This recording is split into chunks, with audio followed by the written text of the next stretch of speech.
بسم اللہ الرحمن الرحیم۔ آج ہم سورۃ الفاتحہ تجوید کے ساتھ پڑھیں گے اور قواعد بھی جاننے کی کوشش کریں گے۔ توجہ سے سنیے، قرآن مجید کا صحیح پڑھنا ہر مسلمان پر ضروری ہے۔ سیکھنے کی کوشش کریں گے تو انشاءاللہ ضرور سیکھ جائیں گے۔ پہلے ہم تلاوت کرتے ہیں، انشاءاللہ اس کے بعد میں آپ کو قواعد بتائیں گے۔ بسم اللہ الرحمن الرحیم۔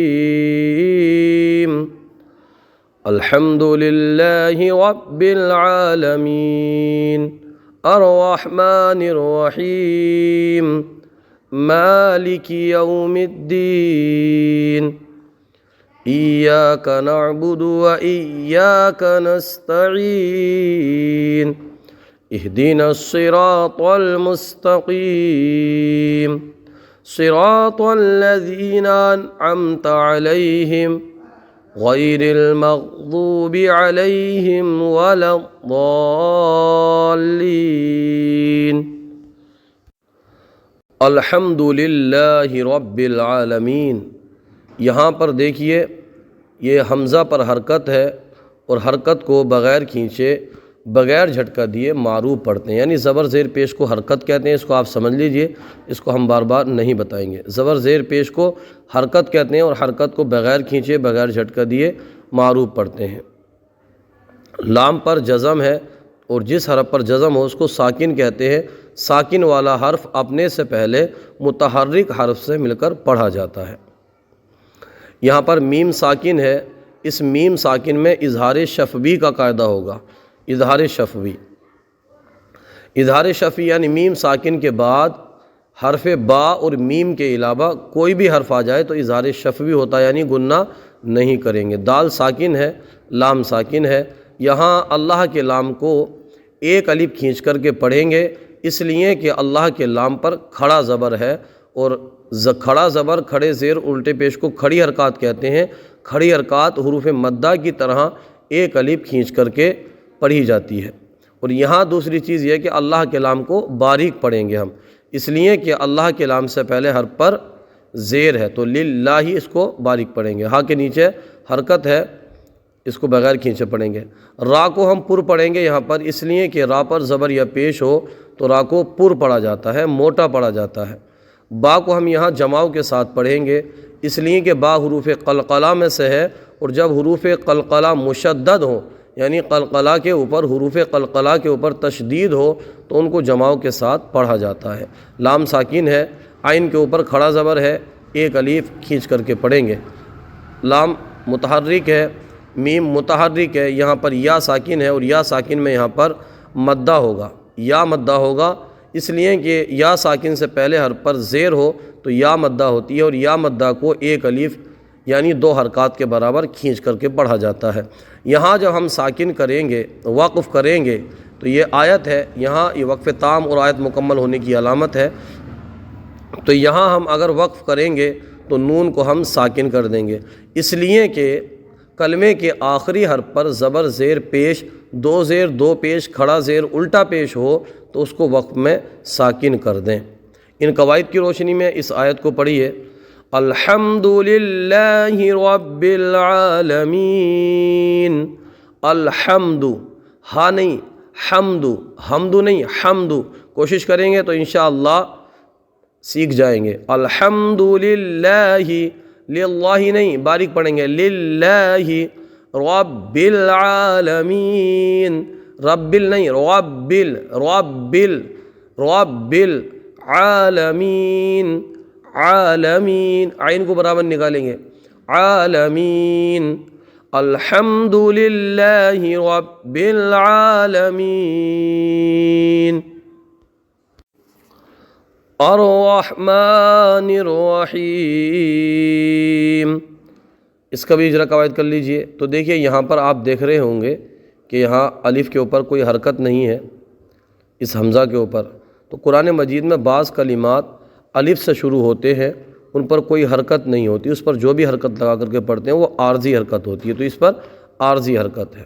را کو ہم پر پڑھیں گے، اس لیے کہ را پر زبر یا پیش ہو تو را کو پر پڑھا جاتا ہے۔ ہا ساکن ہے، ساکن حرف کو اس سے پہلے متحرک حرف سے مل کر پڑھا جاتا ہے۔ میم کو ایک الف کھینچ کر کے پڑھیں گے اس لیے کہ میم کے اوپر کھڑا زبر ہے، کھڑا زبر حروف مدہ کا قائم مقام ہوتا ہے، اس لیے اس کو ایک الف کے برابر کھینچ کر کے پڑھا جاتا ہے۔ نون متحرک ہے، بغیر کھینچے بغیر جھٹکا دیے معروف پڑھیں گے۔ را کو پر پڑھیں گے، ہا کو برابر نکال کر کے پڑھیں گے۔ یا ساکن میں جس حرف پر جزم اس کو ساکن بولتے ہیں، یا ساکن ہے تو اس یا ساکن میں یہاں پر مدہ ہوگا، یا مدہ ہوگا اس لیے کہ یا ساکن سے پہلے حرف پر زیر ہو تو یا مدہ ہوتا ہے، اور حروف مدہ کو ایک الف یعنی 2 حرکات کے برابر کھینچ کر کے پڑھا جاتا ہے۔ یہ آیت، یہ وقف تام اور آیت مکمل ہونے کی علامت ہوتی ہے، اور یہاں پر اگر وقف کیا جائے، حالانکہ وقف کرنا چاہیے لیکن اگر کوئی نہیں کرے تو پھر الگ بات ہے، لیکن اگر وقف کیا جائے یہاں پر تو یہاں چونکہ میم پر زیر ہے اس کو ہم ساکن کر دیں گے، اس لیے کہ قاعدہ یہ ہے کہ کلمے کے آخری حرف پر زبر زیر پیش، 2 زیر 2 پیش، کھڑا زیر الٹا پیش ہو تو اس کو وقت میں ساکن کر دیا جاتا ہے۔ آئیے ان قواعد کی روشنی میں پڑھیے۔ الرحمن الرحیم، الرحمن الرحیم، مالک یوم الدین، مالک یوم الدین۔ میم کو ایک الف کھینچ کر کے پڑھیں گے، کھڑا زبر ہے، لام اور کاف دونوں متحرک ہیں، بغیر کھینچے بغیر جھٹکا دیے معروف پڑھیں گے۔ یا ساکن، یا متحرک ہے بغیر کھینچے پڑھیں گے۔ واو یہاں پر ساکن ہے، یہاں پر واو ساکن میں واو لین ہوگا۔ قاعدہ یہ ہے کہ واو ساکن سے پہلے، ساکن کہتے ہیں جس پر جزم ہو، واو ساکن سے پہلے زبر ہو تو واو لین ہوتا ہے، اور حروف لین کو بغیر کھینچے بغیر جھٹکا دیے نرمی سے معروف پڑھتے ہیں۔ میم متحرک ہے یعنی حرکت والا ہے، بغیر کھینچے بغیر جھٹکا دیے معروف پڑھیں گے۔ دال یہاں پر مشدد ہے، تشدید ہے دال کے اوپر، اور دال حروف قلقلہ میں سے ہے، اور قاعدہ یہ ہے کہ جب حروف قلقلہ مشدد ہوں تو انہیں جماؤ کے ساتھ ادا کیا جاتا ہے۔ یا ساکن ہے، یا ساکن سے پہلے زیر ہے تو یا یہاں پر مدہ ہوگی، اور حروف مدہ کو ایک الف یعنی 2 حرکات کے برابر کھینچ کر کے پڑھتے ہیں۔ نون متحرک ہے، اس کو ساکن کر دیں گے، وقف کریں گے تو آئیے قواعد کی روشنی میں پڑھیے۔ مالک یوم الدین، مالک یوم الدین، یوم الدین، ایاک نعبد و ایاک نستعین، ایاک نعبد و ایاک نستعین۔ یہاں پر دیکھیے حمزہ متحرک ہے، اس کو بغیر کھینچے بغیر جھٹکا دیے معروف پڑھیں گے۔ یہاں پر یا مشدد ہے تو اس کو حمزہ سے ملا کر کے پڑھیں گے۔ یہاں الف میں الف مدہ ہوگا، اس لیے کہ الف سے پہلے زبر ہو تو الف مدہ ہوتا ہے، اور حروف مدہ کو ایک الف کھینچ کر کے پڑھا جاتا ہے۔ کاف متحرک کے بغیر کھینچے، متحرک اس کو کہتے ہیں جس پر حرکت ہوتی ہے، اور زبر زیر پیش کو حرکت کہتے ہیں۔ نون متحرک کے بغیر کھینچے پڑھیں گے۔ عین ساکن ہے، عین کو نون میں ملا کر کے پڑھیں گے۔ ساکن حرف اپنے سے پہلے متحرک حرف سے مل کر پڑھا جاتا ہے۔ با دال دونوں ساکن، دونوں متحرک ہیں، واو بھی متحرک ہے، تینوں کو بغیر کھینچے بغیر جھٹکا دیے معروف پڑھیں گے۔ حمزہ متحرک ہے، یا مشدد ہے، حمزہ کو بغیر کھینچے یا مشدد ہے، اس کو الف مدہ سے ملا کر کے پڑھیں گے، کیونکہ مشدد حرف اپنے سے پہلے حرف سے مل کر اور اپنی حرکت کے مطابق ذرا رک کر کے پڑھا جاتا ہے۔ یہاں الف میں مدہ ہوگا، ایک الف کھینچ کر کے پڑھیں گے۔ کاف متحرک ہے، نون متحرک ہے، دونوں کو بغیر کھینچے بغیر جھٹکا دیے پڑھیں گے۔ سین ساکن ہے، ساکن حرف اپنے سے پہلے مل کر پڑھا جاتا ہے۔ تا متحرک ہے، عین متحرک ہے، دونوں کو بغیر کھینچے پڑھیں گے۔ یا ساکن ہے، یا ساکن سے پہلے اگر زیر ہو تو یا مدہ ہوتی ہے، یہاں پر یا مدہ ہے، حروف مدہ کو ایک الف یعنی 2 حرکات کے برابر کھینچ کر کے پڑھا جاتا ہے۔ یہاں نون پر پیش ہے، اور جب یہاں پر ہم وقف کریں گے، رکیں گے، ٹھہریں گے تو یہ اس کو ہم ساکن کر دیں گے۔ کیا کر دیں گے؟ اس کو ہم ساکن کر دیں گے۔ کلمے کے آخری حرف پر زبر زیر پیش، 2 زیر 2 پیش، کھڑا زیر الٹا پیش ہو تو اس کو ساکن کر دیا جاتا ہے۔ تو آئیے ہم اس کو پڑھتے ہیں قواعد کی روشنی میں۔ ایاک نعبد و ایاک نستعین، پڑھنے والے نعبدو پڑھ دیتے ہیں، نعبدو، نعبد نہیں ہے، نون عین زبر نعبد و ایاک نستعین، نستعین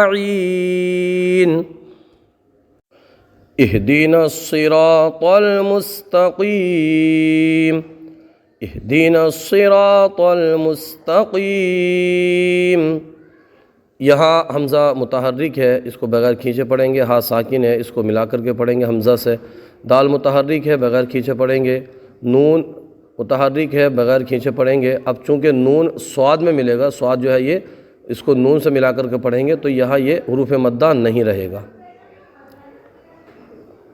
کیونکہ متحرک کے بعد میں اگر مشدد حرف ہو، اس کے بیچ میں ایسا الف ہو تو وہ مدہ نہیں ہوتا ہے، پڑھا نہیں جاتا ہے، وہ وصل کی صورت میں۔ صاد کو پر پڑھیں گے اس لیے کہ صاد حروف مستعلیہ میں سے ہے، اور حروف مستعلیہ کو ہمیشہ ہر حالت میں پر پڑھا جاتا ہے۔ را کو پر پڑھیں گے، را پر زبر یا پیش ہو تو را کو پر پڑھا جاتا ہے۔ الف میں مدہ ہوگا، الف سے پہلے حرف پر زبر ہو تو الف میں مدہ ہوتا ہے، اور حروف مدہ کو ایک الف یعنی 2 حرکات کے برابر کھینچ کر کے پڑھا جاتا ہے۔ طا کو پر پڑھیں گے اس لیے کہ طا حروف مستعلیہ میں سے ہے۔ لام کو طا سے ملا کر کے پڑھیں گے، ساکن حرف اپنے سے پہلے متحرک حرف سے مل کر پڑھا جاتا ہے۔ میم متحرک ہے، بغیر کھینچے پڑھیں گے۔ سین ساکن ہے، سین کو میم سے ملا کر پڑھیں گے۔ تا متحرک ہے، کاف متحرک ہے، دونوں کو بغیر کھینچے بغیر جھٹکا دیے معروف پڑھیں گے۔ یہاں پر یا ساکن ہے، کیونکہ جس حرف پر جزم ہو اس کو ساکن کہا جاتا ہے۔ یا ساکن ہے، یا ساکن سے پہلے زیر ہے تو یا یہاں پر مدہ ہوگا، کیوں؟ قاعدہ یہ ہے کہ یا ساکن سے پہلے زیر ہو تو یا مدہ ہوتا ہے، اور حروف مدہ کو ایک الف یعنی 2 حرکات کے برابر کھینچ کر کے پڑھیں گے۔ یہاں پر ہم وقف کریں گے، رکیں گے، ٹھہریں گے تو میم کو ہم یہاں پر ساکن کر دیں گے۔ اس لیے قاعدہ یہ ہے کہ کلمے کے آخری حرف پر زبر زیر پیش، 2 زیر 2 پیش، کھڑا زیر الٹا پیش ہو تو اس کو وقت میں ساکن کر دیا جائے۔ آئیے ان قواعد کی روشنی میں پڑھتے ہیں۔ اہدنا الصراط المستقیم، اہدنا الصراط المستقیم۔ یہ پڑھنے والے کو صراط پڑھ دیتے ہیں، صراط، دیکھیے سین نہیں ہے، صاد ہے، صاد، اور صاد حروف مستعلیہ میں سے ہے۔ صراط المستقیم، مستقیم نہیں، مستقیم۔ اہدنا الصراط المستقیم، قاف کو بھی پر پڑھیں گے، اس لیے قاف بھی حروف مستعلیہ میں سے ہے۔ باقی انشاءاللہ عز و جل اس کا ہم دوسرا پارٹ آپ کے سامنے پیش کریں گے، کیونکہ ویڈیو بہت طویل ہو گئی ہے، اور آپ سے گزارش ہے کہ آپ اس کو ضرور دیکھیے، بار بار سیکھنے کی کوشش کیجئے۔ اور اگر آپ کو ایسا لگ رہا ہو کہ ہمیں یہ قواعد نہیں آتے، ڈائریکٹلی ہم نہیں سیکھ پائیں گے، تو دیکھیے اس کے لیے ہم نے ایک جو مدنی قاعدہ ہوتا ہے اس کی پوری ویڈیو بنائی ہوئی ہیں، اس کا لنک اسی ویڈیو کے ڈسکرپشن میں موجود ہے۔ آپ الف سے پڑھنا شروع کر دیجئے اور اس طرح سے آپ قواعد سیکھیے، انشاءاللہ آپ اچھے پڑھنے والے بن جائیں گے۔ دیکھیے ہر مسلمان کو درست قرآن شریف پڑھنا بہت ضروری ہے۔ آپ درست قرآن شریف نہیں پڑھیں گے تو پھر آپ کو ذوق اور شوق نہیں ملے گا۔ علماء کرام فرماتے ہیں کہ بعض دفعہ معنی فاسد ہونے کی وجہ سے نماز بھی ٹوٹ جاتی ہے قرآن مجید کے اندر، تو آپ کوشش نہیں کریں گے سیکھنے کی تو کیسے سیکھیں گے؟ تو ہم نے یہ ضرورت سمجھتے ہوئے یہ ویڈیوز بنائے ہیں۔ آپ سے گزارش ہے کہ آپ خود بھی دیکھیے اور اپنے جاننے والوں، اگر آپ مکتب پڑھاتے ہیں تو علماء کرام تو اکثر اچھا پڑھنا جانتے ہیں، مکتب پڑھاتے ہیں تو آپ اپنے بچوں کو یہ شیئر کیجئے، جو آپ کے پاس بچے پڑھتے ہیں، سوشل میڈیا اگر استعمال کرتے ہوں تو۔ اسی طرح اگر آپ کے بچے مکتب وغیرہ میں پڑھتے ہیں تو ان کو دکھائیے، انشاءاللہ فائدہ ہوگا۔ آپ کے یار، رشتہ دار، عزیز و اقربا، ان میں یہ صدقہ جاریہ سمجھ کے، ثواب کی نیت سمجھ کے اس کو آپ شیئر کیجئے۔ انشاءاللہ اگر وہ پڑھنے والے بن گئے صحیح تو آپ کو بھی ثواب ملے گا، اس لیے کہ حدیث مبارکہ کا مفہوم ہے کہ نیکی کی راہ دکھانے والا نیکی کرنے والے کی طرح ہے۔ آپ کو یہ سلسلہ کیسا لگتا ہے کومنٹ باکس میں بتائیے۔ آج آپ نے کیا سیکھا یہ بھی ضرور بتائیے۔ اللہ پاک ہمیں آپ کو دین کی سربلندی کے لیے علم نافع عطا فرمائے۔